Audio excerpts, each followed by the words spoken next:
because for the lack of bread and for great tribulation, because of the lack of bread and for great tribulation. All right, that's how people are going to eat. All right, that's how people are going to eat when the restaurants and the stores are empty. You're gonna have no pity. You're gonna have people that are gonna have no pity on their neighbor. How's that gonna take place? Your neighbor, you might find out that he's got something to eat.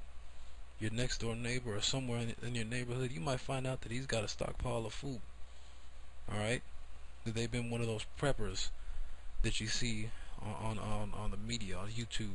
With political instability spreading across the globe and fears of more Fukushima-style nuclear disaster, the number of doomsday believers is on the rise. But now it's also the struggling global economy that's increasingly making people stock up on basic necessities. RT's Anastasia Churkina met some Americans who are ready for the worst. A typical house in a regular suburban town. But here, a family's preparing for the end of the world. A German Mauser and P38 from World War II, a 12-gauge shotgun, a 40 caliber pistol, and an AR-15. Weapons and ammunition are key. If we're carrying this out on the street for some reason, all hell broke out and it's, end of the world type situation. Keith Perscura, a certified NRA instructor and owner of 2 businesses, stores food and supplies to help him survive no matter what disaster might hit. Breakdown of government is one thing that a lot of people are preparing for now. We're facing possible pay delays for Social Security. I don't believe I'm going to need any of this kind of equipment for that, but you're going to have a lot of Americans that are kind of upset. All right, they've been preparing for basically this tribulation this really about to kick off. And no, I don't mean the tribulation as in I can't think of the movie, but was it Left Behind? Not that tribulation. I'm just talking about the hell that's about to come on America. Alright? It says here, like I was saying, you're gonna see that your neighbor's got something to eat, and guess what? You don't have nothing to eat, but he's got something to eat. So you're gonna say the hell with it. You're gonna roll up on him. Alright, and if you catch him slipping, you're gonna bash him over the head, or you're gonna threaten him. Alright, you're gonna take his food. Alright? And you're gonna have no pity on him. That's what's coming here to the streets of America real soon. Alright? And the stage is set for all that to break out real soon. You look around the world, all that you're seeing is riots. Now, in fact, it's supposed to be like a media blackout on riots or mass protests that are going on in DC right now. People are getting arrested, alright, that are protesting the whole thing with the banker situation that's going on right now. Alright, so all that tribulation, alright, all this that we're reading about, like I usually say, all the doom and gloom scriptures you read about in the Bible, it's creeping its way right here into the streets of America, alright? And it's going to get real bloody real soon, okay? So now let's go back to James and finish out the book of James, the 5th chapter, or not the whole book, but this certain scriptures that we're reading. Left off here at verse 4. It says here, James 5 verse 4, Behold, the hire of the laborers who have reaped down your fields, which is of you kept back by fraud, crieth, and the cries of them which have reaped are entered into the ears of the Lord of Sabaoth. Alright, and that's all a white man does. He keeps back wages that he's supposed to pay out by fraud. He gets people to labor for him, while he got us, the nation of Israel, to labor for him to build up this kingdom. But guess what? He keeps all the money he's supposed to pay us back by fraud. Alright? One example of that is the fact that we're supposed to get paid every day, before sundown every day. What does a so-called white man do? He keeps your money for 2 weeks, sometimes a whole month. Alright? And then we get your money, there's all kind of money already gone, so-called insurance, taxes, alright, Social Security, all that shit. Money's already taken out of your account. Okay? So you got people who are tired of that shit. Especially our people are tired of that BS. Alright? And so guess what? Zechariah 2 and 9, you put your hands on the Lord's anointed, the apple of his eye.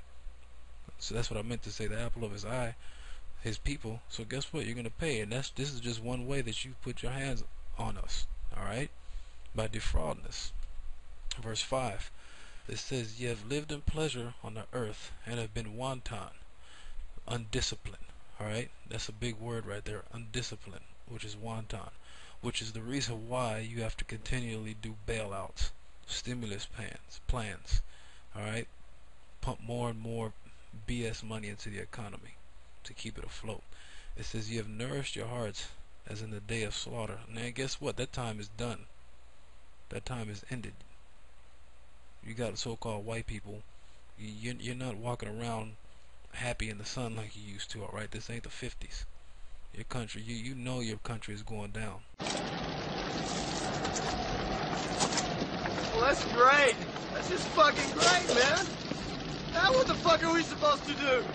We're some real pretty shit now, man. You finished? That's it, man. Game over, man. It's game over. What the fuck are we gonna do now? What are we gonna do? Alright? So every time I see one of you, you don't look too happy. Alright? Unless you just lost. Alright, verse 6. "Ye have condemned and killed the just, and he doth not resist you." And guess what? That happened to us, the Israelites. You condemned and killed the Israelites, and we didn't resist you. And look at what you did to Gad. The tribe of Gad, the North American Indians, helped you. And what did you do to them? You killed them. You stabbed them in the back. Okay? But the message to us right here, verse 7, it says, "Be patient, brethren, therefore, brethren, unto the coming of the Lord. Behold, the husbandman waiteth for the precious fruit of the earth, and hath long patience for it until it receive the early and latter rain." Alright, so we are waiting. We're hastening the day, but we're being patient waiting. Alright, brothers in the truth. Waiting for the Lord to come back, so we won't have to deal with this madness anymore. In our kingdom, there ain't gonna be no damn such thing as a bank bailout or a stimulus plan. Alright? We're not gonna have paper money flying around. Alright? It's gonna be gold and silver. It's gonna be righteous judgments. It's gonna be a just balance, not an unjust balance. Okay? So now let's go to Isaiah 47 real quick, and then one more scripture after that, and I'm pretty much done. It was Isaiah 47 and 8. Start at 8.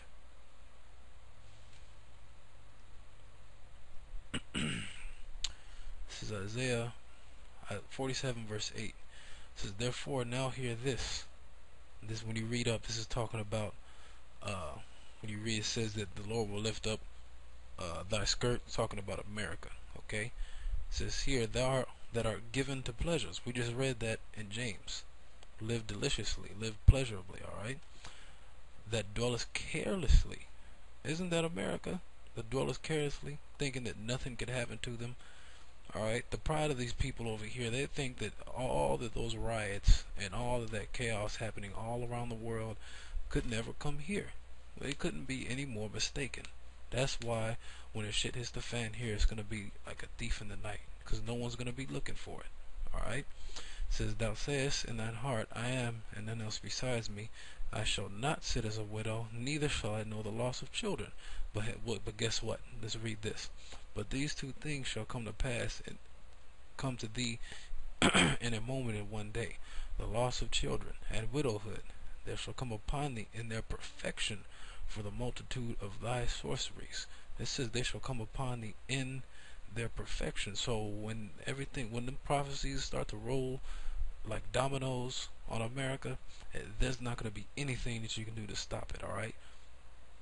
The word of the Most High is going to come upon thee in its perfection. Alright? And you're going to be done. Alright? Stick a fork in you. Alright? It says, "For the multitude of thy sorceries, and for the great abundance of thine enchantments. For thou hast trusted in thy wickedness. Thou hast said, None seeth me. Thy wisdom and thy knowledge, it hath perverted thee. And thou hast said in thine heart, I am, and there none else besides me." Alright, and you think because, first off, the way you got America, and then the way you got control over the whole world, alright, your pride basically has you thinking that you're not going to fall. What does it say in Psalms 49 verse 11? It says, "Their inward thought is that their houses shall continue forever." Alright? So you think you're not going to go down. Guess what? The Most High has a whole nother plan for you. Okay? Verse 11. "Therefore shall evil come upon thee, thou shalt know thou shalt not know from whence it riseth. It's going to come as a thief in the night. And mischief shall fall upon thee, thou shalt not be able to put it off, and desolation shall come upon thee suddenly, which thou shalt not know.